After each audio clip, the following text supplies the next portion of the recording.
E na aula de hoje, então, nós vamos ao tema do indigenismo. Eu vou colocar aqui na lousa, rapidamente, algumas poucas referências. Eu tenho muitas coisas a sugerir sobre o Peru, eu já realizei pesquisas sobre o Peru no passado, tenho revisitado esse país em pesquisas minhas atuais. Então, escolhi aqui 3 referências que eu acho particularmente importantes para os temas que nós vamos tratar hoje. Então, cárcel.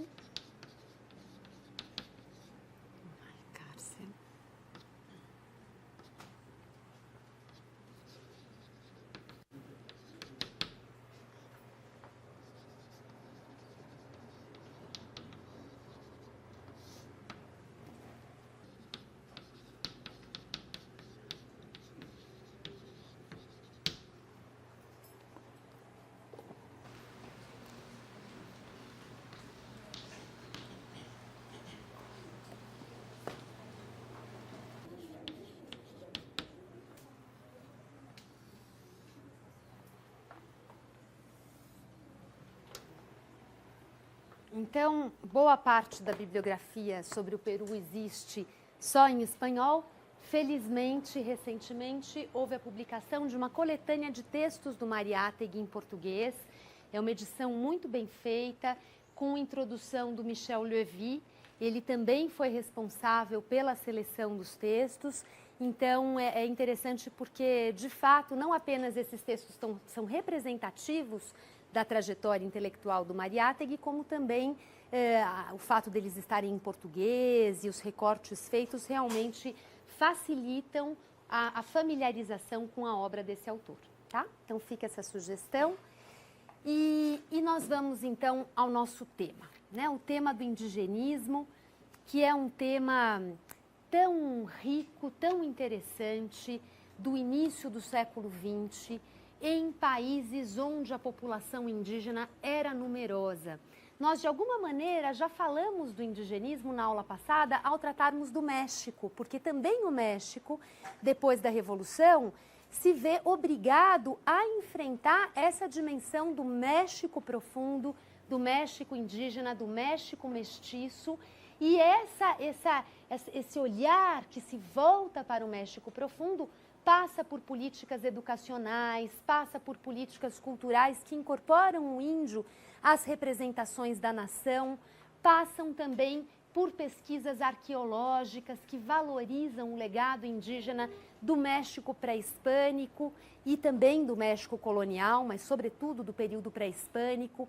Então, de alguma maneira, passa a ser impossível nesse México pós-revolucionário que a dimensão fortemente indígena da população nacional do México, da demografia mexicana, continuasse sendo deixada em um plano subordinado. Quer dizer, era preciso que o país realmente olhasse para isso, incorporasse essa dimensão nas representações da nação e também dedicasse a esses amplos setores populacionais políticas de incorporação cultural, de incorporação política e, de alguma forma, até de incorporação socioeconômica, como nós vimos em relação ao período Cárdenas, o período Lázaro Cárdenas, em que uma reforma agrária de grandes dimensões foi implementada no país, né? Então, também algumas políticas levam essa bandeira do indigenismo, da inclusão das populações indígenas para o âmbito de políticas concretamente socioeconômicas. Já que eu estou lembrando a aula passada, queria fazer aqui uma pequena correção, que eu disse a vocês que um autor referencial para o tema da cristiada, da rebelião cristeira, era o Lourenço Meyer. Na verdade, o Lourenço Meyer também passa por esse tema porque ele é um autor que trabalha com o México da Revolução e do período pós-revolucionário, e a cristeira é um tema clássico desse período. Mas há um autor que classicamente se dedicou sobre esse tema, que foi o Jean Meyer, e não Lourenço Meyer, tá? Então anotem aí, porque além do Lourenço Meyer, no Jean Meyer vocês encontram realmente um autor que participa, que ajuda a nortear os grandes debates historiográficos em torno da Revolta Cristeira nos anos 20, tá? Bom, então, em relação ao Peru, a questão do indigenismo também vai se colocar no início do século XX como realmente um despertar das elites intelectuais, das elites letradas para o tema do índio, do lugar do índio no país. Mas é claro que esse despertar das elites peruanas para esse tema vai seguir caminhos muito diferentes daqueles que tiveram lugar no México, porque a história de Peru e México, na virada do século XIX para o XX, apresenta diferenças muito marcantes. Então, vou começar só recuperando alguns fios da história peruana, para depois voltar à questão do surgimento de projetos indigenistas no país. E esses fios nos remetem ao nosso curso do século XIX.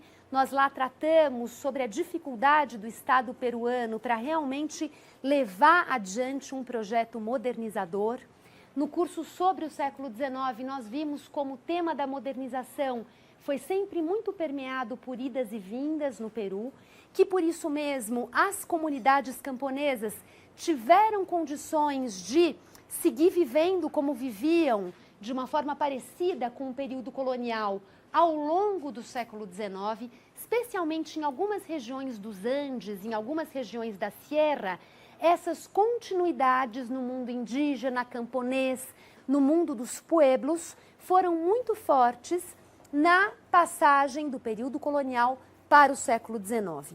E os pueblos tiveram condições de negociar, de resistir, de assimilar de uma forma gradual as pressões modernizadoras.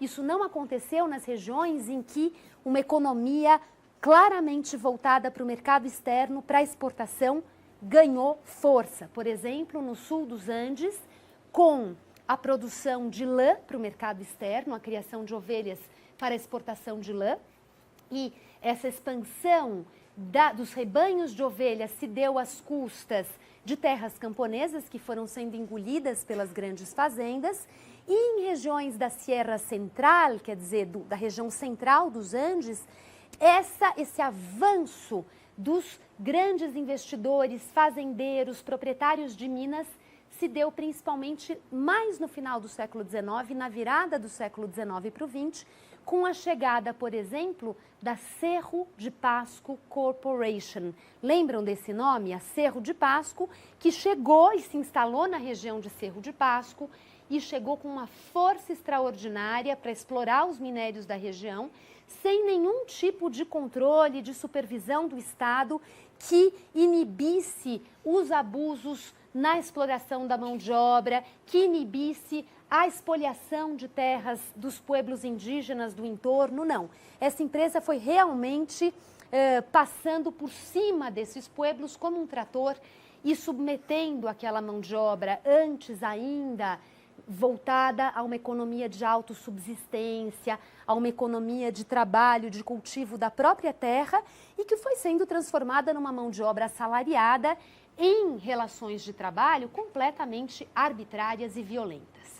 Então, a Cerro de Pasco é um exemplo de um mundo rural peruano que se mantinha ainda razoavelmente, em algumas regiões, protegido dessas pressões, dessas tônicas transformadoras do processo de modernização econômica. E, no entanto, nessa virada do século, a chegada de investimentos estrangeiros, imperialistas, com mais intensidade ao país, inverteu um pouco esse equilíbrio e isso aconteceu, é claro, em detrimento da capacidade de barganha, de negociação, de sobrevivência dos pueblos camponeses. Essa situação que eu descrevi agora em relação a Cerro de Pasco se localiza em um momento da história peruana que é conhecido como o momento do Segundo Civilismo. O Segundo Civilismo, ou também conhecido como o momento da República Oligárquica. E esse Segundo Civilismo diz respeito a um momento em que as elites ligadas ao Partido Civilista se reorganizam e se consolidam novamente no poder depois de um período de grande instabilidade política no Peru, em virtude da derrota peruana na Guerra do Pacífico. Vocês se lembram que o Peru travou uma guerra ao lado da Bolívia contra o Chile entre 1879 e 1884. O Chile tinha interesse nas regiões salitreiras da Bolívia e o Peru tinha um tratado de aliança com a Bolívia. Uma vez a Bolívia agredida, o Peru entrou na guerra ao lado da Bolívia. E o Chile venceu essa guerra, anexou porções do território peruano e principalmente anexou porções, como vocês sabem, do território boliviano. Essa derrota do Peru na Guerra do Pacífico foi um golpe de graça na história do Peru, em um momento em que o Peru vivia uma considerável prosperidade, uma considerável bonança econômica, um considerável otimismo político que advinha justamente da exploração do guano e do salitre. Quer dizer, o Peru que vinha com todo um histórico de pobreza dos cofres públicos, de fraqueza desse Estado Nacional em formação, conseguiu viver um momento de maior prosperidade em virtude da descoberta do guano e do salitre, que tinham um potencial grande no mercado externo, e o Estado peruano se beneficiou da exportação desses recursos naturais. E a Guerra do Pacífico novamente fragilizou esse Estado. A história da Guerra do Pacífico, que eu não vou recontar aqui para vocês, é uma história de humilhação para o Peru, é uma história em que as elites peruanas de Lima, especialmente situadas na capital, se rendem rapidamente aos chilenos e aceitam uma rendição em condições muito desfavoráveis, e quem segura realmente o projeto, o esforço de resistir ao Chile foram grupos da Sierra, dos Andes, do interior, que se recusam a se render e que oferecem resistência. Ainda assim, claro, o Chile vence essa guerra e os anos posteriores à derrota peruana na Guerra do Pacífico foram anos novamente de profundo pessimismo, foram anos novamente de toda uma reflexão crítica e descrente em relação às possibilidades de modernização, de progresso, de civilização no Peru.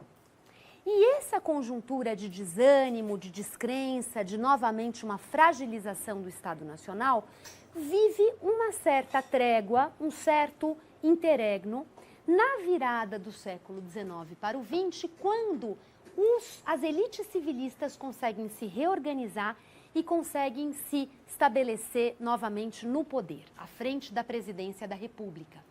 E, no entanto, esse momento do segundo civilismo no Peru é um momento considerado de uma completa alienação dessas elites limenhas, essas elites da capital. Lembrem-se que Lima está situada na costa do Pacífico, do Oceano Pacífico, e está, portanto, no litoral, quando logo se erguem as cordilheiras dos Andes, altíssimas, e que estabeleciam, como já dizia o Mariátegui, e nós falamos sobre isso no curso sobre o século XIX, estabelecendo realmente uma separação geográfica muito marcada entre a costa e a sierra, entre o litoral e a capital e os Andes, o interior, o Peru indígena. Havia ainda, claro, uma terceira região, a região da Amazônia peruana, mas agora vamos pensar sobretudo nessa oposição entre costa e sierra. Então, no momento do segundo civilismo, as elites limenhas se alienam desse Peru profundo, desse Peru andino e realmente liberam e autorizam a entrada desse capital estrangeiro que vinha em busca especialmente dos minérios no Peru e que criam verdadeiros enclaves, verdadeiras ilhas de autonomia, de arbitrariedade em diferentes regiões do território peruano. E esse capital imperial, esse capital estrangeiro que vem com uma força de exploração dos recursos naturais, mas que ao mesmo tempo atropela as populações do Peru, tem desdobramentos muito importantes para o tema do indigenismo. Ou seja, ao mesmo tempo em que essas elites civilistas se sentem novamente engrenadas no trem da modernização, se sentem vivendo um momento de Belle Époque, por outro lado, esse capital estrangeiro vai corroendo o país em vários sentidos e vai nutrindo focos de crítica, de oposição, focos de inquietação cultural, política, social. Ou seja, essa balança, na verdade, tão desequilibrada entre uma cidade de Lima que vive um ambiente de Belle Époque, às custas de uma completa entrega do território nos seus rincões a esses investimentos estrangeiros, isso tudo vai provocando tensões cada vez mais agudas que estão diretamente relacionadas ao tema do indigenismo. Eu queria acrescentar ainda que essas elites limenhas, que então se gabam novamente de viver uma era de prosperidade, da possibilidade de se viajar à Europa, de se importar tudo aquilo que havia de bom gosto na Europa, enfim, essa vida elegante, essa vida luxuosa em Lima, contrastando com o restante do país, que isso tudo também não era uma novidade absoluta desse período, porque a cidade de Lima, desde os tempos coloniais, viveu essa dicotomia em relação aos Andes. Vocês se lembram que Lima foi fundada como cidade dos reis, a Ciudad de los Reyes, pelo conquistador Francisco Pizarro, quando a capital do Império Inca se localizava nos Andes, era a cidade de Cusco. E desde a criação dessa capital do vice-reino do Peru no litoral, que a história de Lima andou de uma forma muito separada, muito segregada da história do restante do país. Então, o segundo civilismo, no início do século XX, acaba reeditando, né, com novas modas, com novas fontes de rendas, com novas formas de se exercer o poder político, que, claro, muito diferentes daquelas do período colonial, do período vice-reinal, mas, de alguma maneira, essas elites continuam procurando alimentar um projeto de continuidade, de manutenção de um legado que vinha do período colonial. De Lima como uma cidade branca, de Lima como uma cidade elitizada, de Lima como uma cidade elegante e sofisticada, que nada tinha a ver com aquele Peru profundo, indígena, pobre e violento. Né? Então, esse imaginário em torno de Lima já vinha sendo construído, já vinha sendo alentado há vários séculos. É que Lima passou por momentos de profunda crise a partir da independência do Peru. E nesse início do século XX, de alguma maneira, esse capital estrangeiro investido no país permitiu às elites de Lima tirarem algum benefício desse acordo e prolongarem esse ambiente, essa identidade que afirmava a superioridade de Lima e o desinteresse de Lima em relação ao restante do país. Muito bem. O que acontece é que, como eu disse a vocês, o desequilíbrio era muito acentuado e por vários lados esse desequilíbrio foi se mostrando como impossível de se perpetuar. E uma das janelas pelas quais a fragilidade desse acerto, desse arranjo se apresentou foi a janela relacionada às migrações internas no país. As migrações internas, ou seja, ao processo de expulsão dessa população rural andina que vinha perdendo as terras comunitárias, que vinha perdendo as terras dos pueblos, que já não mais conseguia se manter como autossubsistente e tampouco conseguia necessariamente se manter através desse mercado de trabalho muito instável e muito arbitrário, que foi avançando sobre as comunidades, e parte dessa população tomou o rumo da costa, o rumo da capital.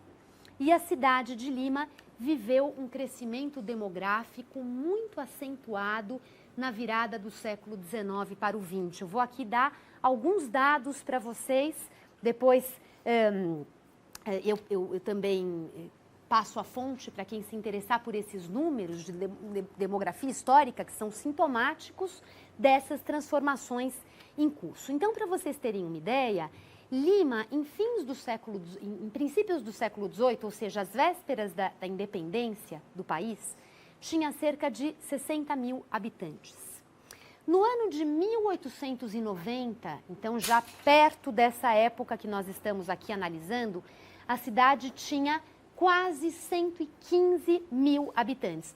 Eu falei antes 60 mil ou milhões? Falei mil, então tá bom, tá certo. Então 60 mil habitantes passou para quase 115 mil habitantes. Em 1908, poucos anos depois, ela já tinha quase 173 mil habitantes.